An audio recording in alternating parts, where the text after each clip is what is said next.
Okay. Recording. Here we go, everybody. Hi, this is Craig Weiner. I'm here with Suzanne Fagel and, of course, Hi. lovely and fabulous Peta Stapleton. So we're here tonight from Tapping Out of Trauma. We're traversing continents around the world. And what I really want to do is just first introduce Peta, because what we're going to be talking today about is trauma and food, its relationship to eating and weight and obesity. And we're really excited to be able to have Dr. Stapleton here with us. So if somehow you don't know Dr. Peta Stapleton, I want to tell you a little bit about her. So Dr. Peta Stapleton is a registered clinical and health psychologist. She's an associate professor, program director of the Masters of Clinical Psychology program. Don't blush, Peta. Here, I'm going to keep going. At Bond University in Australia. She's a sought-after speaker, a trainer, a world-leading researcher. She leads worldwide research into psychological trials into new therapies regarding obesity and weight management. And one of her most significant contributions in her research life has been to lead the world's first randomized controlled clinical trials investigating the effectiveness of EFT tapping, which is why we're here. So the results of this study are comparable to traditional treatment methods for weight management like CBT, and they've established Dr. Stapleton as a world leader in the field. And we are just so grateful to have you here and to be able to talk about trauma and its regard to obesity and weight and food. And Suzanne is my partner in Tapping Out of Trauma. It's wonderful to have the three of us together. So Suzanne, I'm going to let you go ahead and get this thing started with Peta, and let's see where this takes us. Okay, good. So first question for you, Peta, here is, people have different ways that they cope with stress in their life by either misusing or avoiding food. Wondering if you could talk a bit about the different coping mechanisms, from like occasional overeating to chronic binge eating to bulimia and anorexia. Yeah, definitely. And thank you for both having me here today. I just wanted to stick that in there at the beginning as well. It's just a pleasure. It has been my area for, I guess, 20 odd years now and more. Just the whole eating area, and fascinates me, I guess, about how people do cope differently. And we do seem to have two different I guess, perspectives, where on one hand, people that have really high anxiety may actually avoid food, because the whole idea of having food on top of that feeling of anxiety, especially in the torso, just doesn't work for them. So we would tend to see that more with eating disorders like anorexia and nervosa, things like that. But now what we're seeing more and more, and certainly with our obesity crisis worldwide, is that people are using food to manage feelings. So they are using more than just occasional overeating, they're using it as a daily coping response. So that might be things like soothing a bad feeling with a food that they quite like, so a food craving, that kind of thing. It might be using food to not just soothe, but avoid. So they might use the bad feelings about eating, you know, the whole packet of chocolate biscuits as a reason, something else to deal with other than the bad feeling they had in the first place. So what we're seeing come out of that is an increase in binge eating disorder, so as a diagnosis, and certainly obviously our obesity crisis that's happening too. We've seen some of that as a result of childhood experiences that people don't know how to deal with. So you're right, this thing has become bigger and bigger, excuse the pun, over the years. And it's not going away, because children aren't learning how to cope with feelings at a much younger age. So yeah, we're certainly seeing the whole spectrum at a private practice level. Could we just begin maybe simply with some of your research that you found to show the primary connections or the reasons, really, that emotions and food get intertwined so interconnectedly? Absolutely. When we untangle it, what we do find is most of those associations are set up in childhood. So if it is food is used to soothe, it may be that as a young child, you know, a parent inadvertently and unconsciously may actually use food to soothe when a child's sick.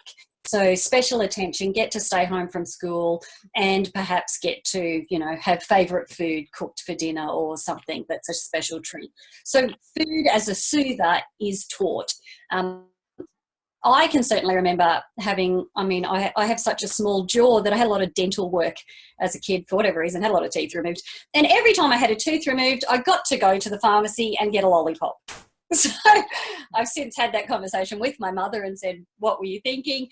That's just what they did. It was a soother. So you've had something, you were really brave, now here's a treat. So that gets set up in a childhood and then gets replicated later on. The other one that we see too in childhood is that food can be used as a reward.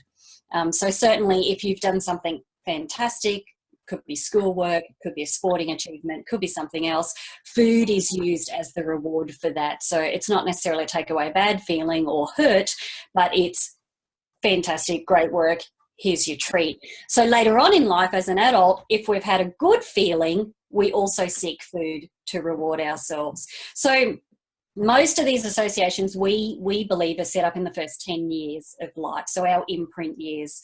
And then what we do is we just repeat the pattern. So we're certainly seeing those patterns, and we're using things like EFT or tapping to obviously unpack that and go back so that food can get extracted and it's no longer necessary when there's any kind of feeling good or bad.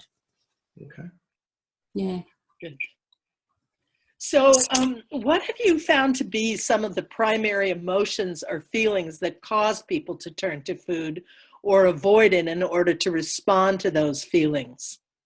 Yeah, look, I think, there is such a range of emotions that are out there. The ones we see that are more common are things like fear. So that could be frightened, scared, or an anxiety feeling, so intense anxiety as fear. Anger. Anger is a really big one, and we do look at anger as a surface emotion, that there tends to be something deeper underneath that. But anger, for whatever reason out there in the real world, becomes a legitimate reason for somebody to go and soothe. Any kind of tension that might be there for people, so agitation, that kind of thing. And the big one is that shame. So shame as a deep-rooted feeling, and beyond the feeling of guilt, shame for whatever reason is a legitimate reason for a lot of people to kind of indulge in food, because they just don't have the tools or the skill or even the insight as to what is that shame about, because it could be buried from a childhood a long time ago. So they're kind of the four. And if you work out the acronym FATS, certainly, it's ironic that it's FATS, but, we've turned that FATS acronym from, something to do with food and a bad thing into, well, actually, they're the four primary feelings that people are actually overeating. And then you've got your other bits and pieces in between there. So you might have feelings of deprivation. If somebody tells you you're not allowed to do something, it brings up that inner child that kind of wants to do it just because you've said you can't. And diets are a good example of that. You have to go on a diet. Your GP tells you, your doctor, and of course you have this reaction. So you have things like deprivation. You might have things like sadness and loneliness, depression. So you've got your other feelings that come in there. But those four, FATS, are four of the biggest ones that we see. Okay. Good. Okay. So it strikes me when you say that the FATS, fear, anger, tension, and shame, are also feelings that are very prevalent in people that we see with trauma. Yes. And so that kind of becomes a segue to talking about feelings and eating and trauma. Yes. So how does not dealing with these emotions relate to a person with a history of trauma? How does emotional overeating and trauma linked, and what research has been published to support this connection? And I think, inadvertently, the ACE studies, the Adversive Childhood Experience studies, highlighted this, even though perhaps they weren't necessarily looking for it. They started in that area of obesity, trying to find. And we've had some other big trials too of, up to 15,000 people looked at in America as well. What we have found is that when there's 4 or more adversive childhood experiences, and now they could be things like emotional, sexual, physical abuse, but they could be things like only living with one or no biological parents. It could be, living in poverty, that kind of thing. So an adversive childhood experience could be a range of things. Having 4 or more of those compared to somebody that's got none doubles the risk of obesity. So the ACE studies highlighted that for us to sort of say, actually, what goes on in childhood, especially in those imprint years, has a direct response to what people then do with their food as a coping response.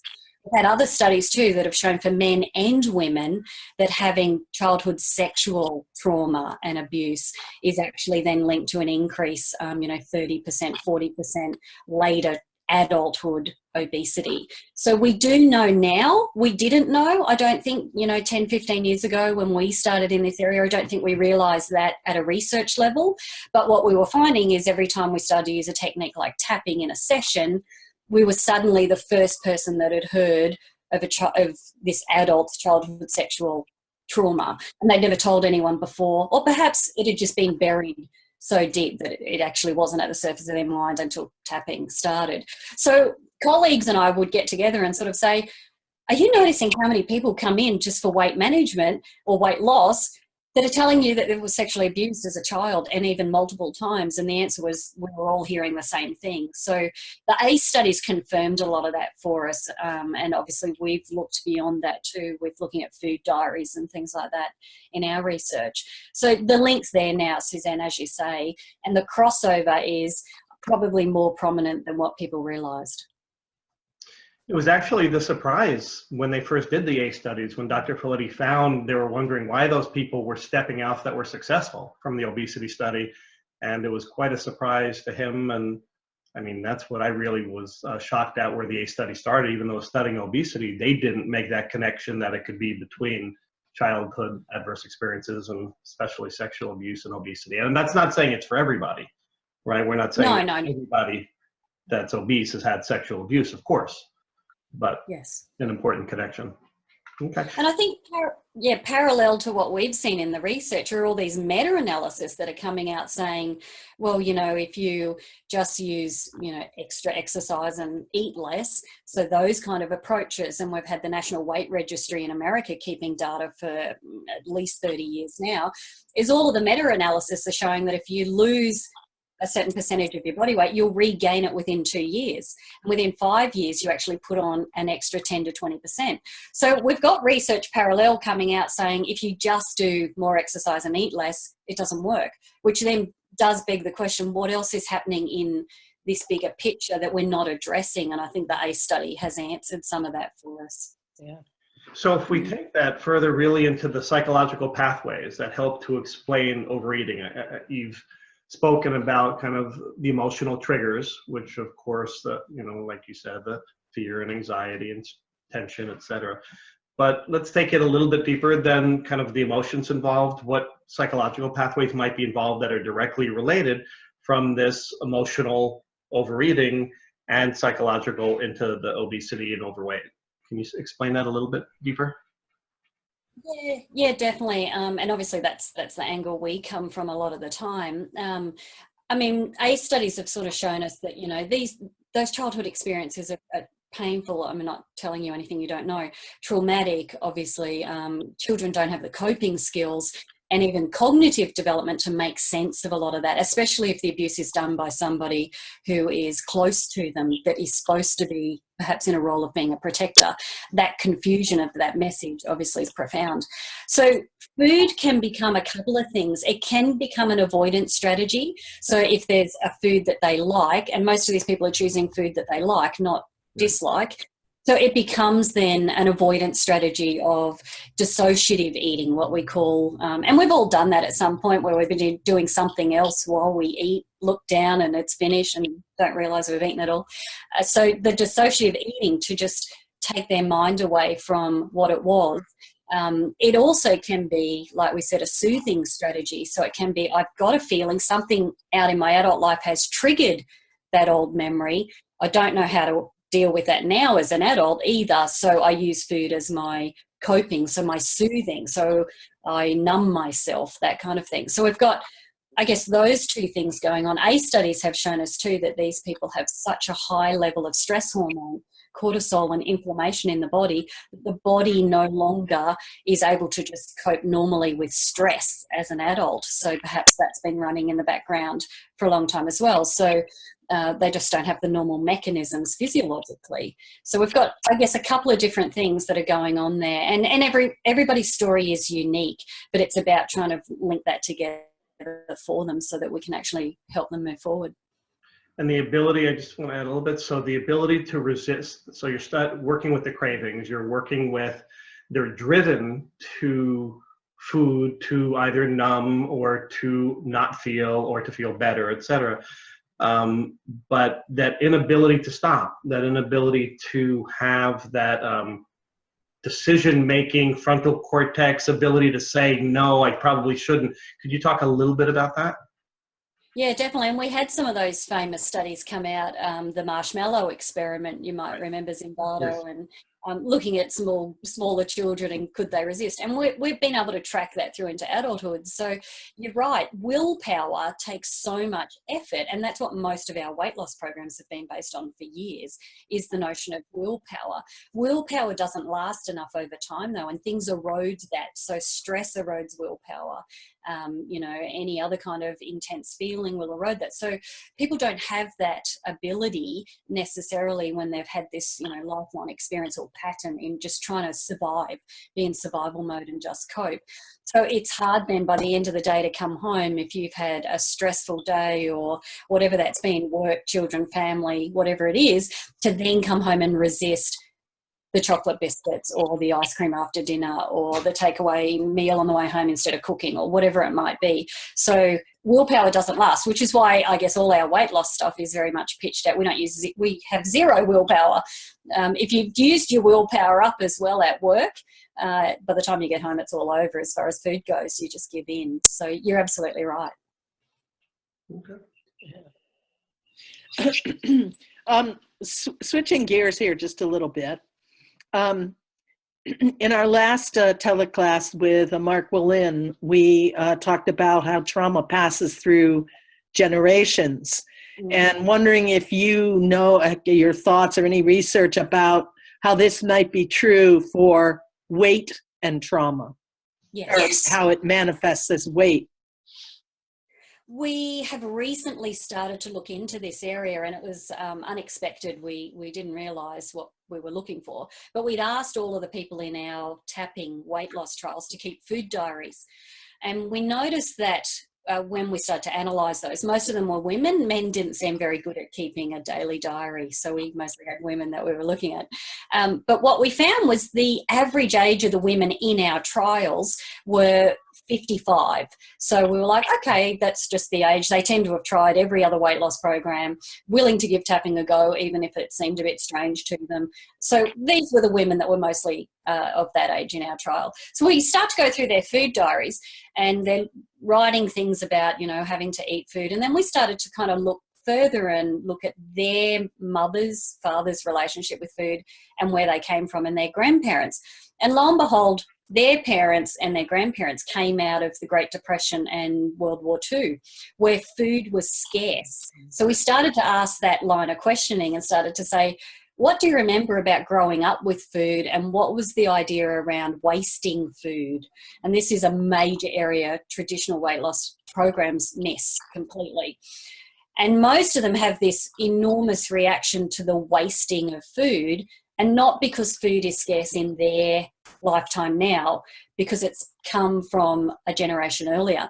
So then that field that Mark probably alluded to of epigenetics, so the epigenome being the casing around our DNA, which stores genetic material that can be changed, has now become, and obviously, Dr. Bruce Lipton's work has now become such a focus, because that genetic material can actually be turned off and turned on, as in the expression. So we started to kind of dig deeper and started to look wider and started to go, I wonder if obesity is not necessarily a gene that's being handed on to another generation, because we know fear is being handed on through when we look at our research around rats and things like that, fear is being handed on at an epigenome level. But we're wondering too now, is the obesity stuff and things like wastage around food and soothing, eating food as a soother, if your parent did that, is that something that you're getting handed on at this level, not just through modelling and things like that? So we're quite excited that this year we start a whole bunch of research through Bonn University, where we're going to look at the epigenetic contribution to food, and we'll do that through blood testing, through the RNA. So I have a researcher in America going to do that for us. So we're going to look at that. We'll be able to tell if that information in the epigenome actually comes from another generation. And we think the answer is yes. It's just now a matter of finding the proof in the pudding. So it's there for trauma, but I think it's there for food issues as well. Well, your point about food wastage is so interesting, because, I mean, I certainly know almost everybody I know will not want to waste any food on their plate, and the idea of just throwing it away is like horrifying. And yet, as you say, most of us live in a situation of abundance. It's not a matter of there's no food, but it is interesting to see the correlate between the previous generation who really did live in times where food was not available. Yeah. Yeah, the anxiety that it causes them. So even though we use tapping to decrease the interest or the food craving, and someone will sit there and say, I have zero interest in eating this, bun with icing on it. Nothing about it is attractive to me, but I'll override that and eat it instead of throwing it in the bin, because the anxiety that comes up with the idea of wasting it or throwing it out is so intense, they're prepared to override that. And I think that is happening with our emotional eating kind of, and our binge eating disorder, is they override it to get rid of another bad feeling, which is worse to cope with. And that could be guilt. So guilt is a big one that comes in there. If I throw this away, I'm a bad person. So they would rather override that they don't want to eat it to not have the feeling of guilt. It's very complex. It's really fascinating. I mean, I'm sure many of us grew up with the injunction, you eat what's on your plate. The starving kids in name the country, you've got to eat for them. Made no sense, but it definitely sinks in there for sure. Yeah, absolutely. Yeah. And it's almost like we say it's ingrained, but what it is it's probably in the epigenome. It is literally genetic material. So, yeah, no wonder people just can't get over it, like we said in the beginning. But it is a very interesting factor. And in fact, one of your partners in your work, Glenn, suggests leaving a few bites of food on the plate just for that reason alone, and just get rid of it. And I found that a fascinating exercise myself. So yeah, it's a big deal, much more so than anybody might imagine. Yes, I agree. So a few thoughts I have with that. In between that which I've lived through, and in between that which my parents have lived through biologically and passed on, what around perinatal experience have you noticed with regard to its influence? Yeah, definitely. And I have a PhD student looking at things like this at the moment. So there is research that suggests that not just the state of mum's emotional state that she's in when she's pregnant, because obviously, baby's absorbing all of those states, but we now know too that mum's food preferences when she's pregnant seem to also be passed on to the baby. So there's something in there epigenetically too. I think we're still at the very start and forefront of that type of research, because there's a lot of schools of thought that can't quite get their head around that babies can be affected by that. But there's other research that's showing that at that perinatal level, emotional state of mum, food preferences, and I can talk from my own personal experiences that I don't eat tomatoes. So I just dislike tomatoes, which my husband says I should do tapping on, but I have no interest in doing that. When we have two daughters, when both of them were small and you'd make up their little plate of food, we would chop up cherry tomatoes and give them to them. 25 times is the average time you've got to present a food to a child before they'll decide they dislike it. So I follow all of that. Both girls will not eat tomatoes, and my husband firmly blames me, and it probably is me, because at some level I don't eat them. I did give them, but they both have an intense dislike of them, even though they were presented with them. So it's like, what's happening there? It's not just a copying behaviour because they were given them. So Right. there is a lot of impact there. So if mum, I guess, is eating a certain type of food or not eating enough nutritious or just doesn't have the preference for it, babies they're vulnerable to having that stuff stored in the epigenome. Yes. Another question I had was we go back and forth between food, weight gain, obesity. Is there any kind of research, or have you noticed clinically, the more trauma, the greater tendency towards obesity? In other words, is there any direct correlation between the amount of weight gain, movement toward obesity as opposed to marginal weight gain, with number of ACEs, with amount of trauma one's lived through? I'm just wondering what you've been seeing and noticed with that. Yeah. I mean, ACE is suggesting, 4 or more kind of experiences doubles your risk of obesity.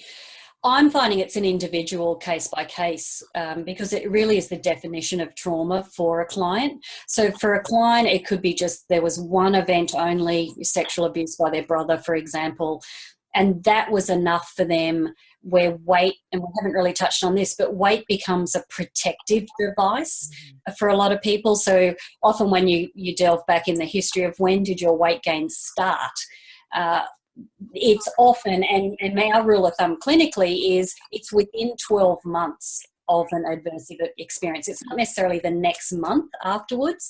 The brain has a delay. So we always look within a year.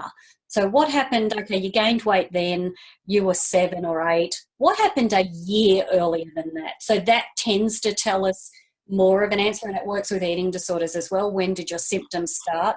So it's really very individual. For somebody, they can have years worth of, negative and traumatic experiences and end up obese. And for another person, it can be one only.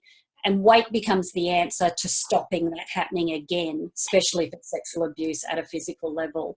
And time again, when I've dug back, weight gain, whether it started at 8 years of age or 18 years of age, was very much about, I'm never having that happen again, and I have to give a message now that I'm not attractive. And the more weight I can put on will protect me from that, because their weight loss journeys always trigger that. So if they start to lose weight and ever get close to people saying, wow, you look amazing, you've lost a lot of weight, that's the trigger to put it back on because it's unsafe. So that's actually what we see. And that's a great recommendation for tapping practitioners, and why we commonly say what was happening up until a year before, whatever situation, what weight gain, et cetera. And that's a great example right there of why you can't just ask what happened immediately prior. Yeah, exactly. Got to go back further. Let's talk a little bit about some of the research, because you've really conducted quite a variety, body, weight, image, food addiction, food restraint. So all of those things. Could you talk about some of the studies and what you're finding, what you're most passionate about now, and what's been most interesting and most valuable, because so many of the people that are going to be listening are tapping practitioners. And you know what? I have to imagine that for almost everybody, emotional eating is going to come up for them in their practice. So what, you could talk a little bit about the research so that they know it's out there, and then we can send them to be resourced to find more data about it from your site. Yeah, definitely. And we started about 10, 11 years ago, needed to do research as part of my job, and said, well, I want to do something I like. So that's where EFT came about. I guess my area, clinical area, is eating disorders. So very typical anorexia nervosa, bulimia nervosa. Very hard to run clinical trials in those areas. So obesity was a better answer for us. The reason we chose food cravings, and that's where we started, was food cravings are correlated with the eating of the food and then a link to obesity. So that's sort of, we zero in because a lot of obese people do have food cravings as well as emotional eating. So we target both in our research. And, the fact that we got 4,500 people when we ran our first trial really flagged, 10, 11 years ago, people need assistance in this area. Obviously, we didn't have that many people go through the program, but we started there and kind of have spent 10 years looking at it. So we do look at things like willpower, the power of food. So if food is sitting on a table in front of you, and conferences always make me laugh because they put those pots of mints and Mentos, So if it's there, do you find you have to eat it? So we measure that because most obese people, even though they're not paying attention to it, have to eat it. So we measure that, restraint ability we talked about, as well as your standard things like anxiety, depression, somatic symptoms. And what's come out of the EFT research is every single variable that we measure, including weight and body mass index, everything improves with EFT, and a year later stays improved. And that's at a statistical significance level. So, the latest research we did was we compared it to cognitive behavioural therapy, so that gold standard, pretty standard traditional therapy out there. Yep. And CBT works for weight loss for certain people, and it did work for depression symptoms. So the CBT did work for that. What was superior about tapping was the anxiety and the food cravings. So the CBT people that went through that treatment did not have any response on food cravings and anxiety. 12 months later, they had gone back to eating their food. Whereas we know everybody that taps can't remember the food that they ate 12 months later when we check in with them. They have no idea. They're like, oh, I don't eat that anymore. And you're like, the apex effect. So our most recent trial, and I just saw the results 2 days ago of this, wow. was so this is fresh, hot. I was just going to say, I feel privileged.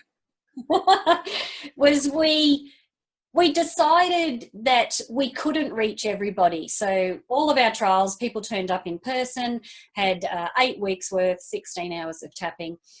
But that doesn't reach everybody when we're in Queensland. So we converted the whole program to an online delivery. So Suzanne alluded to that before with Glenn McIntosh.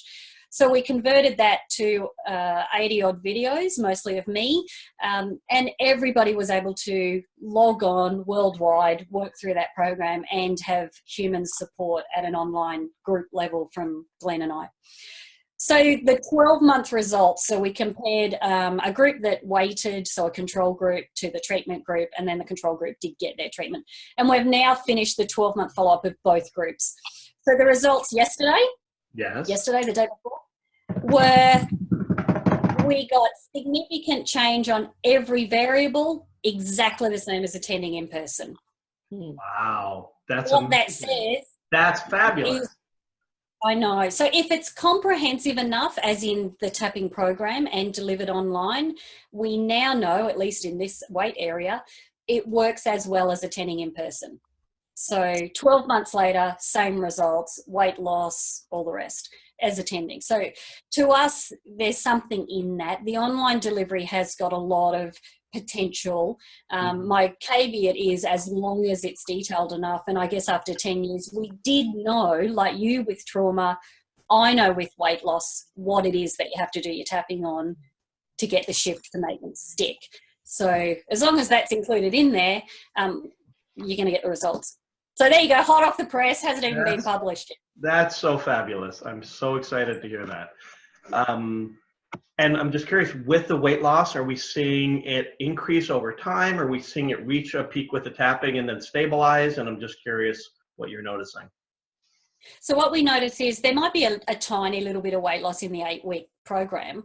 That's not significant. We're noticing the significant weight loss is at 6 months, and it's staying reduced at 12 months. So at least a year after from when they start, the weight loss that they might be losing, roughly around 15 pounds in your language, is staying lost. So they're not eating the foods that they did the tapping on, and they've forgotten about them, so there's no willpower involved. They're not having to use that.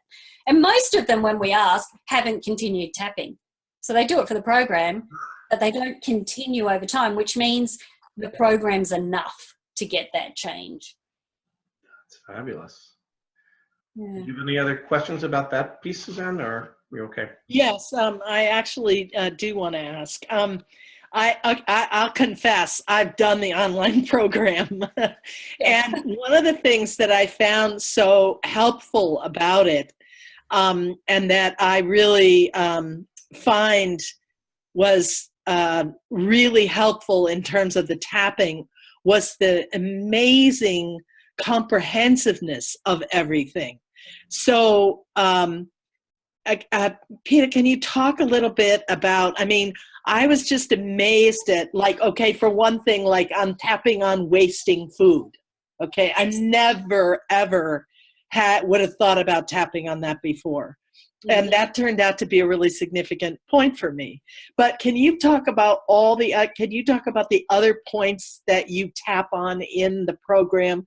Because I think that would be of interest to our practitioners. Yeah, definitely.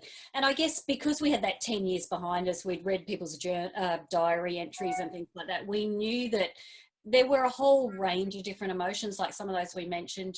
Deprivation is a huge one. So if we say to somebody, no, you're not allowed to have a certain food, that inner child and that anger that comes up, that was a topic that perhaps got tapped on. And the way we structured the program was, we were a little bit sneaky, was we knew some people would go, I don't have that issue, and skip the video. So we made it that they couldn't do that every video, whether I had one on anxiety, one on anger, one on deprivation, whatever it might have been, they had to actually watch the video and answer 2 questions, which weren't hard, in order to move to the next one. And the amount of feedback we got from people in our online group that said, I didn't think that video, for example, on wastage, I didn't think that related to me because I can throw food out. But because I had to do the video to move to the next one, all this stuff came up that I didn't realize was there, and I'm so glad I did it. So we did do that on purpose because we didn't want people to jump ahead and think that, I don't have that issue, I don't have any anger issues, I'm fine. And then once they started to tap, stuff came up and they were able to kind of progress. So we did structure it that way. We're a little bit sneaky. So we covered all of the feelings and beyond, but we covered things like how to increase your interest in eating a healthy food. So that's something that doesn't get tapped on a lot, where, we use it for food cravings, don't eat a chocolate bar anymore. But what about, where's the level of interest in perhaps eating a salad? So you see me in the videos, like you would have, Suzanne, where I have this giant bowl of salad. I'm holding it up. And I'm like, when you look at this, how do you feel? Because what happens for people with healthy food is they're like, there's no interest. But you can use tapping to boost your interest in things like that. So we did a whole range of those kind of videos, which was great. I heard about people that suddenly loved carrots and cauliflower, stuff like that. We did alcohol. So we actually covered alcohol in the online program, and we recommended people do those videos at the time of day that they normally drank, the wine or the beer or the spirit or whatever it was. So they went and got it and physically had it. I had a glass of Chardonnay in my video, which I don't drink. So there you go. So we included alcohol. We had things like exercise and motivation. So we increased interest in and motivation in exercise, because most of the time obese people do have a negative connotations about the idea of exercise and what that means. So we covered all of those sorts of things in the modules as well. It's a whole range of different things that perhaps people, didn't necessarily think of. And probably the last one that comes to mind are things around weight loss. If you were your ideal body shape, what would other people in your life think? How do you feel about that? Have you lost weight before, and what happens? So we certainly covered all those kind of topics, because often people stay the way they are to keep other people comfortable in their life, particularly in the weight area. They don't want to change because it'll change that. So we use tapping for those kind of things. So it evolved, and we now we have an advanced program now than even from the clinical trial. So we've actually added even more into that, which is available to the general public now than what the clinical trial got. So Glenn's area is obviously mindfulness. So there's a lot of that kind of work included too now. And that's available to anyone who would like to take it? And yes, it's online. It's all online. We do run it as a structured program, a bit like your Tapping Out of Trauma program, where there's set dates. And that enables Glenn and I to both be available in the online space, the group that supports them, and people can directly ask us. So we schedule 2 or 3 of those a year, where everybody is together in completing that program, and they're not out there alone. Well, I have to say it was a remarkable program. And as you pointed out, one of the things that was, I thought, very helpful in the tapping aspect was in certain parts of the program, having the actual food, whether it was a healthy food or a glass of water or a craving, right there, or doing it at a time when you would definitely choose to do it anyway, and was just really, really helpful. I mean, I just can't say enough about how well structured the program was, and it just gave me such insights as a tapping practitioner into how many different aspects go into looking at obesity as trauma, and how many different areas need to be cleared. And yet that comprehensiveness, I think, is what makes it work. So thank you. Thank you so much. So I have a question, given the potential underlying of trauma and given our concerns about somebody with deep trauma working on themselves, and yet a program like this is instructing people as far as self-tapping. I wonder if you could just speak a little bit about your thoughts on to what degree and when and in what topics one should or should not be tapping on events, history, concerns of self-tapping versus working with a practitioner. Yeah, really good point. Because we knew that for a certain group, trauma was going to come up, whether or not they were aware of it in the beginning, or it became, evident once they started tapping.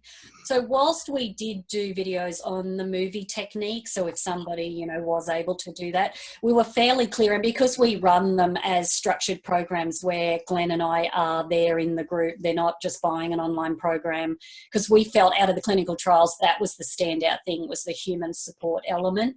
And I would probably never, ever sell an online program like that without that in-person support.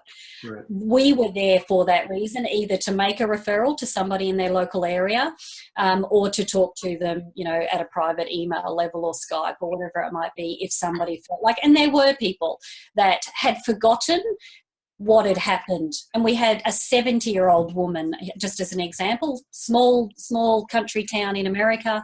And when she was thinking of that answer to the question of when did my weight gain start, she realised it started around the age of 16. She wasn't too sure why. She's now 70 doing our program. And she realised it was attached to puberty and development. So in a small country town, it wasn't okay to kind of experience any of those feelings. So she started to eat to quell them. And she became a nun. So she actually, for whatever reason, chose a pathway and became an obese nun to quell the sexuality feelings that started with puberty. And that only came out through the tapping program, but we were able to support her individually and seeking somebody locally that didn't know her to unpack some of that stuff, because she had no idea that's what the reason was until tapping unveiled some of it. So you're right. The human and the in-person parallel support there, I think, is absolutely essential, because we say you never know what you're going to unpeel. You just have no idea sometimes. So so I just want to qualify. So the online, so the support that they were able to call you, as opposed to self-tapping versus a coach tapping with them. In other words, are you saying that in the support included you tapping with the individual, or I just want to kind of clean that up a little bit. It was rare that we provided the support. So mostly if they needed to contact us, it was to get a referral to go and see somebody in person, face-to-face in their area, which we then sort of set up. So it was rarer for Glenn and I to do it one-on-one with them. Yeah. Okay. So as far as ongoing program, when is the next time that you launch this program? So this next program launches in July. So we run a program in July, and then which is our winter here in Australia, but that could be summer elsewhere in the world. And then the next one will actually be around October. So they are open. So if people want to register their interest, and then when the time comes before that, obviously become involved, they will get direct access, which is rare at a research level to get direct access to the people that developed it. And what's the best link for that, so people know? So the best link there is weightmanagementpsychology.com. And then within that website, you'll see the EFT online program. Okay. And if they want to find out or be able to print out the research that we're talking about and lots more, the best website for that is PetaStapleton.com or something else? Yes, absolutely. Yeah. Okay. So that one will show the link for the research. Yeah, we'll have that on the site where we have the video. Great. Okay, that's fabulous. Thank you so much. Suzanne, you want to? Yes, yes.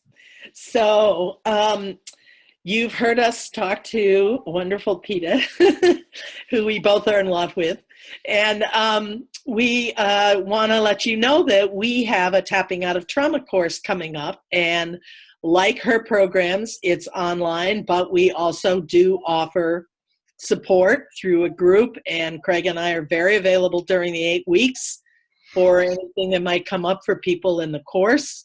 It's geared towards EFT practitioners, not people who want to do their individual tapping work, but these are people who are working as tapping practitioners or energy psychology work, who want to know more about working with people with trauma.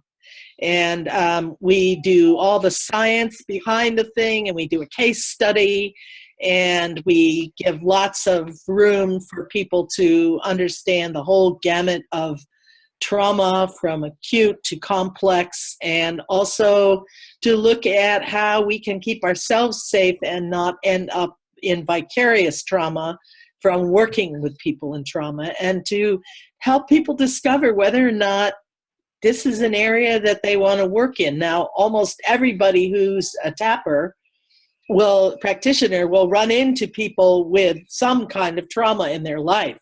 But there may be certain people with a great deal of trauma, with a high ACEs score, for instance, or whatever, where you might want to know how to refer, and you might realize, this is not my thing. And so we cover that in the class as well. It's 8 weeks online. It's timed. So there's a start date and a finish date. There's a private online group for asking questions, and we are able to offer to a number of different professions 19 hours of continuing education. But it does mean some work on your part. Craig, anything else you want to add here? Well, you covered almost everything, I guess. Well, number one, you can go to tappingoutoftrauma.com and find out more information. We've just had really so many people we've been privileged to be able to serve, and I think really what always touches my heart is when we get those stories. Those stories from a practitioner that they've been through their training, they've even been certified, they've worked with mentors and all of those things, but they're out there a year or 2 or 3 or 4 or whatever, and then all of a sudden they hit that landmine. They never worked with somebody that they were working on the emotional eating, and the sexual abuse showed up. And so how do you handle that? What are the different tools? And I think as we become more comfortable with those tools, we're less anxious about those things coming up. They really amplify and make our sessions more effective. We provide a grounded presence on a whole nother level that is perceived but not even spoken of. So as we have more and more of those tools, because there's only so much that we can learn in our EFT trainings. I mean, there's already so much to learn, as Peta, you and I know, that it's really behooves every tapping practitioner to continue their education, continue their training, continue their skills. And because EFT is so dang effective and it goes so deep so quickly, we really have to prepare ourselves better for those kinds of circumstances and stories and experiences that people bring to us. So this is like your next level of training in trauma. So you can also know what I should work with, what I shouldn't work with, depending on licensure, et cetera. What are my resources? How do I help them expand their resources, the clients? And so we really cover a lot of that information, and I'm really proud of it, and we get a lot of great feedback. So that's what I love about it. And so and our reason for doing this, one of our primary reasons, was to keep everyone safe. Absolutely. Yeah, primary. So, I don't know whether I have more fun in the class or more fun with these interviews and classes and these wonderful events that we get. And I'm just really so grateful, Peta, that you agreed to join us and to help all the people that are listening to really gain more insight into not just emotional eating, but emotional eating, trauma, food, weight issues, body issues, and how interconnected they are with adverse experiences and traumas. And I really couldn't think of anybody else that would do that subject more justice than you. So thank you for all you do, and thank you for being with us. My pleasure. Thank you. Thank you. And March 10th, we start our next Tapping Out of Trauma course. Yes, March 10th. We will see you then. Tapping Out of Trauma. We look forward to seeing you there, and we look forward to seeing you. Thank you for coming and joining us today at Tapping Out of Trauma. Yes. Thank you.